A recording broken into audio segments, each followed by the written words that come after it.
I'd like to start by telling you something that happened earlier this year. In January of '94, while I was working on the research and getting ready to publish my first research report, which is a book called Taken: Inside the Alien-Human Abduction Agenda. I was talking with one of the 8 women whose cases I'm reporting on in this book. Her name is Angie. She's in Tennessee. I'm in Arkansas. We were on the phones, and both of our phones were regular phones, not cellular or anything like that. In the course of our conversation, Angie was telling me about a recent abduction experience she had just had, in which this particular group of humanoid-looking so-called hybrid aliens were with her in a facility, and they told her they came from the area of Cassiopeia, and the constellation. And she said, "Karla, what do you think about that? Is there any possible way this might be true?" And I said, "Well, Angie, the aliens have given us any number of alleged origins for where they come from, everything from Mars to the planet Van Loan to, the Pleiades. But we don't have any way to check this out, so we don't have any reason to believe or disbelieve what they say without some sort of confirmation. Who knows where they come from?" At that point, there was an electronic zip sound on our phone connection, and a very human male voice came on the line and said, "There's a lot of them out there, and we know where they come from." And then there was a little electronic zip, and the man was gone. And then I picked the phone up off the floor. So, to tell you that this is a phenomenon, the abduction scenario, that involves not only non-human entities from a place unknown as far as we can verify, it also involves very, very human agencies who monitor abduction experiences and events, who perform surveillance upon abductees, who initiate intimidation and harassment upon abductees, and at times, as you'll see in my book and in my presentation tonight, they abduct abductees and interrogate them, often with threats and often with the use of drugs and other mind control techniques, trying to elicit information from us about what is going on. And so that's sort of where we're going to head. I just wanted to let you know this is not simply secondhand reports. My family, in its own experiences, has had military human agency involvement, and so have 4 of the 8 cases I report about in Taken. And I think here at least is one of those handles we've been looking for.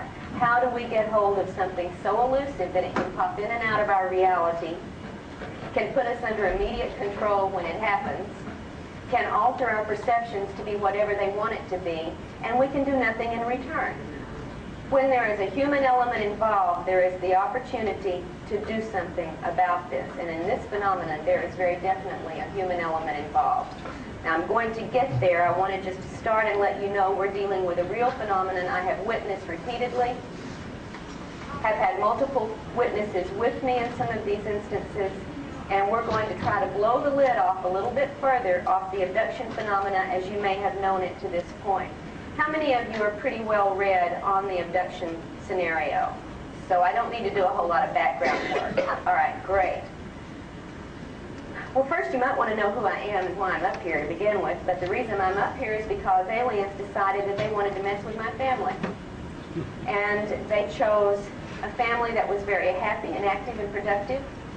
In 1987, in December, my husband had a sighting in the daytime of a large spherical metallic craft hanging over the courthouse in the town where we lived in the North Texas area. He couldn't identify what it was as he was driving the car, so when he came home, he parked the car and walked about half a block up a hill to where we had a view of downtown, which was less than about a mile away. And this object was hanging over the courthouse in the daytime. He watched it, he said, and I wasn't here, I was out delivering Christmas presents because it was right before Christmas. He watched it for maybe 5 or 10 minutes, no more than that. It never moved, it never changed. He couldn't see wind affect it. He couldn't see anything dangling from it like a balloon might have. And he said he finally gave up and turned around to walk home, and lo and behold, it was dark. He didn't understand how it got so dark in the 5 or 10 minutes he was standing there, but he shrugged it off and came home. And when I returned that night, he said, "I saw the darndest thing over the courthouse. I wondered what it was." And he told me his description of it. Large, metallic, spheroid, unmoving object. And we said, oh, well, they must be filming a movie in town, because our town is one where movies have been filmed fairly frequently. Let's look in the newspapers and see what movie they're filming so we can go down and watch them work. That's a fun thing to do. So we looked in the paper that weekend, and there was no mention of a movie, nor was there a mention of this large metallic object over the courthouse, and we forgot about it. Not once in our conversations did the term UFO ever come up. We didn't even think of it. It wasn't part of anything we dealt with. We were not prone to this subject. We had not read on this subject. I was a college instructor of English, had been for 10 years. My husband was a computer systems analyst. My son was a graduate student in physics. We were doing a very normal set of activities in our lives, and UFOs were simply not part of that. But when, several months later, stress had taken its toll, unknown caused stress, in both of our lives to the extent that we were driven to seek counseling and physical help for some of these symptoms, hypnosis was used with me to help teach me how to relax the symptoms of stress I was having. And when my husband's counselor finally dismissed him and said, I'm sorry, I can't find the cause of your stress, I offered to show him how to do self-hypnosis so he could relax the symptoms he was having, which included blinding headache, back pain, paralysis and numbness in one leg from the hip all the way down to the foot, partial blindness, nausea, etc. I was having TMJ symptoms that I had never had. My teeth and jaws were clenching so tight I was deforming the muscles in my face and neck. Again, for no known reason. I was at the point where they were considering surgery to correct this. And we didn't know why we were stressed out. The first night that I taught my husband how to do self-hypnosis so he could relax his symptoms was May 2nd, 1988. When he was sufficiently into a trance, and by the way, he went into it fairly easily, and I've never done hypnosis on anyone. I'd only had it done on me a couple of times, but it was an easy process to get into a trance state. I played therapist, and I said, why don't you ask your subconscious to tell you what the cause of your stress is? And he said, okay, and mentally asked his subconscious to show him the cause of his stress. My husband was lying on the couch at this time, prone, and all of a sudden he let out this yelp and literally levitated off the couch in fright. You've heard of jumping in fright? He jumped from a lying position. He said, I see a face. Oh my God, I see a face. And then he saw a gigantic craft. He said the size of a small city. Just then the telephone rang. Now here's my husband under hypnosis for the first time with someone who's only been in hypnosis a couple of times herself, suddenly talking about this weird, scary face and this gigantic ship, and my phone rings. Now what do you do?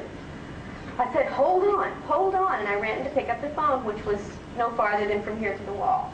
I picked up the phone and said hello, and there was no answer.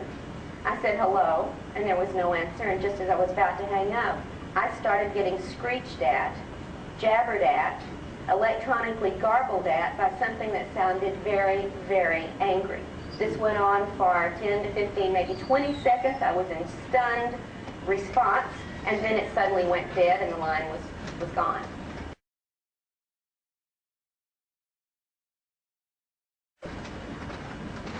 I didn't have time to deal with this. I had a husband on the couch freaking out under hypnosis.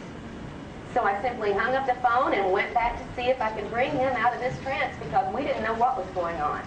This was the beginning of an odyssey that led me far, far away from the academic community. A couple of months later brought me, fortunately, into contact with Barbara Barthlick, whom you heard earlier this afternoon, who was gracious enough to take on our situation and help us to investigate what was going on in our lives.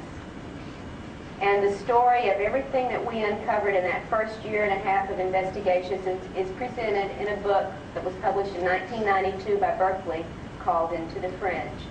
If you're interested in the story of what my husband, my son, his fiancée, his roommate, and several other family members went through during this literal siege or invasion for about 18 months in our lives, very consciously as well as on the subconscious level, with all sorts of corroborating external evidence, then I recommend you might want to look at the book. Now, It's only a $5 paperback. Most people can find it at a used bookstore, and I told them I really appreciated that because most of my friends were not rich enough to afford those hardback books. So it's at least one of the things that is available if you're interested in the personal account and the heroic work that Barbara did with us to bring us through a time when we were so lost. We did not know what to do. We were followed by unmarked cars. We had lived in the same house for 5 years with never a helicopter over our house, and beginning at this time we had almost daily helicopter strafing, sometimes in the middle of the night so loud the windows almost broke from the activity, sometimes as many as 9 in a day, circling and circling our house. We began to have interference on our telephone calls, and never when we were talking about recipes or the family or work, but only when UFOs were the subject of conversations. We began to have tampering with our mail, and my daughter-in-law, future daughter-in-law at that time, who was an ROTC scholarship student and was in the process of getting out of the ROTC because of medical reasons, was at a point where she had to sign up a duty request when she graduated, and she was a physicist, studying physics at the time, and she needed to be near her medical specialist for her problem, which would give her only one choice of an assignment, which was meteorology. When she went to the ROTC sergeant on the campus and signed that she wanted to be attached to a meteorological base, the sergeant absolutely flipped out and said, "You can't do this. You're a physicist.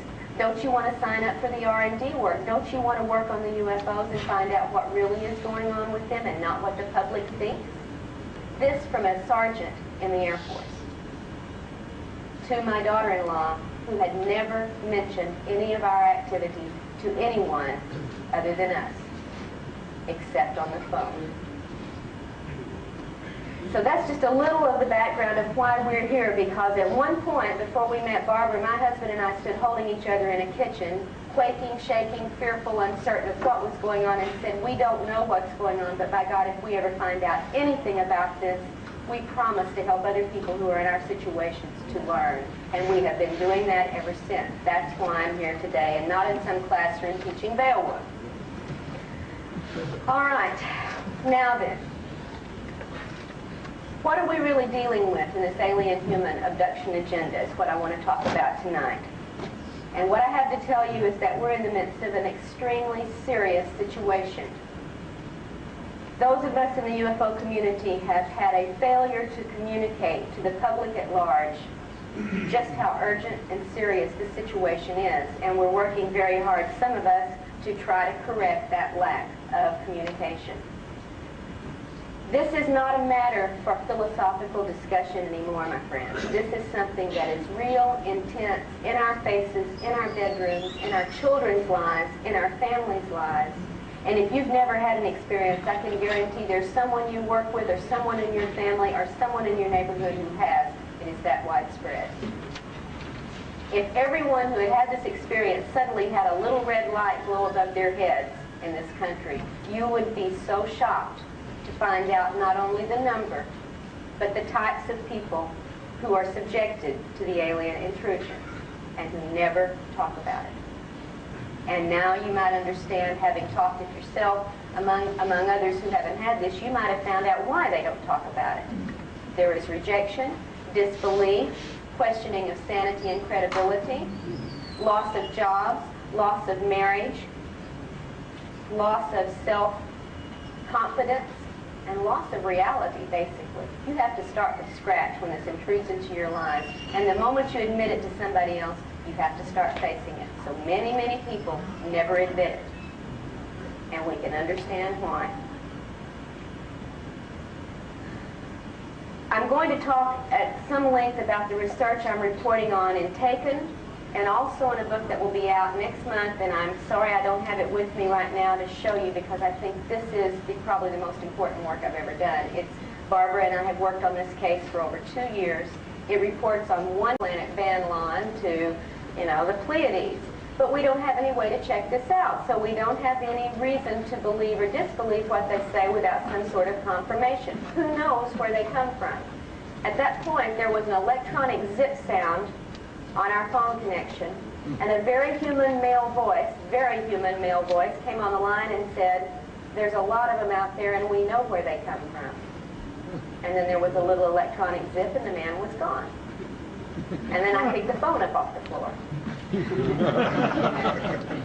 So to tell you that this is a phenomenon, the abduction scenario, that involves not only non-human entities from a place unknown as far as we can verify, it also involves very, very human agencies who monitor abduction experiences and events, who perform surveillance upon abductees, who initiate intimidation and harassment upon abductees, and at times, as you'll see in my book and in my presentation tonight, Angie was telling me about a recent abduction experience she had just had in which this particular group of humanoid-looking so-called hybrid aliens were with her in a facility, and they told her they came from the area of Cassiopeia, and the constellation. And she said, "Karla, what do you think about that? Is there any possible way this might be true?" And I said, "Well, Angie, the aliens have given us any number of alleged origins for where they come from, everything from Mars to they abduct abductees and interrogate them, often with threats and often with the use of drugs and other mind control techniques, trying to elicit information from us about what is going on." And so that's sort of where we're going to head. I just wanted to let you know this is not simply secondhand reports. My family, in its own experiences, has had military, human agency involvement, and so have 4 of the 8 cases I report about in Taken. And I think here at least is... I'd like to start by telling you something that happened earlier this year. In January of '94, while I was working on the research and getting ready to publish my first research report, which is a book called Taken, Inside the Alien-Human Abduction Agenda, I was talking with one of the 8 women whose cases I'm reporting on in this book. Her name is Angie. She's in Tennessee. I'm in Arkansas. We were on the phones, and both of our phones were regular phones, not cellular or anything like that. In the course of our conversation,